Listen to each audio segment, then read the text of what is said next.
All right, so did you feel it?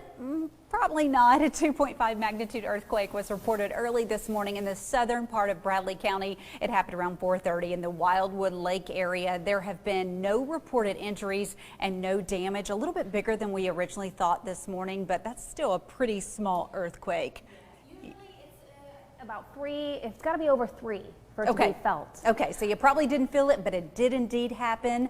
And Brittany, I know you're going to talk about this, but you're also going to talk about a hurricane, Iota, getting stronger and stronger right now, and Central America is going to feel this. Yeah, so it's a big problem ongoing across Nicaragua this afternoon. It's been upgraded to a Category 5 hurricane, which means Iota now has max sustained winds of 160 miles an hour. This is just 2 weeks after Eta slammed into the same area. So movement with Iota is west at about 9 miles an hour. So it's scooting. So here's the new track from the Forecast Center. It is likely still going to be a Cat 5 once it does make landfall this evening. The new track is showing between 7 o'clock and 10 o'clock tonight. By tomorrow morning, some significant weakening, but you'll notice it's still a hurricane tomorrow morning. Tuesday morning at 7 a.m. still is a Cat 1 with max sustained winds of 85 miles an hour as it's moving inland.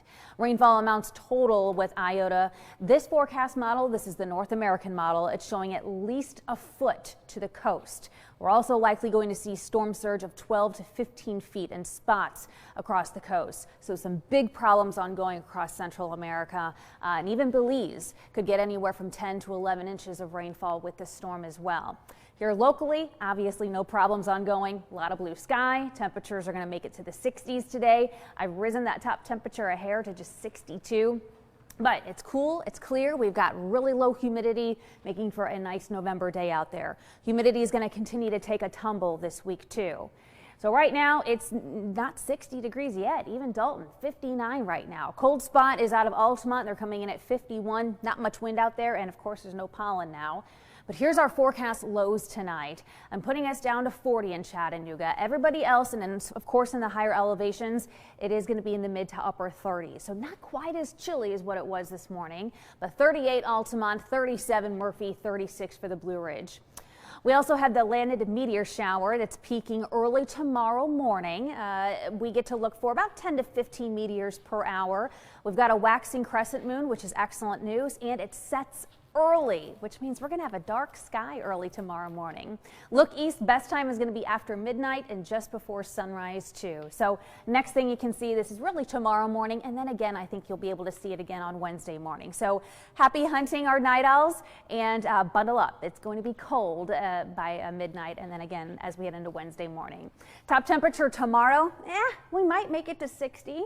So another cold one. You know, I think the kiddos, they're definitely going to need winter coats all week, every morning for the bus stop. We're looking at temperatures in the 30s and 40s all the way through Friday. So afternoon highs, upper 50s and low 60s. This is the trend, and that humidity is taking a tumble. So anytime the relative humidity is 25% or lower in the afternoon, that raises an eyebrow. And that tells us, hey, if we're planning on doing some outdoor burning, we definitely need to keep an eye on it. Now this is night, but as we put this in motion until Wednesday afternoon, the relative humidity, it's barely above 30%. So remember, outdoor burning is only allowed during the day anyway, but in the afternoons, we're looking at some really dry air with us. As we move into Thursday, it's even drier, so 25%. So this just tells us the air is really dry, and if we have any gusty winds, that could cause some problems. So just a heads up.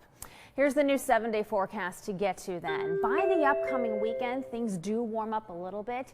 Nighttime lows will start to creep back into the mid to upper 40s, which is above normal. And then our next best chance for any rainfall isn't until next Monday. We'll have a preliminary look of that and your ice on the landing forecast coming up in the next half hour. Lori, back to you.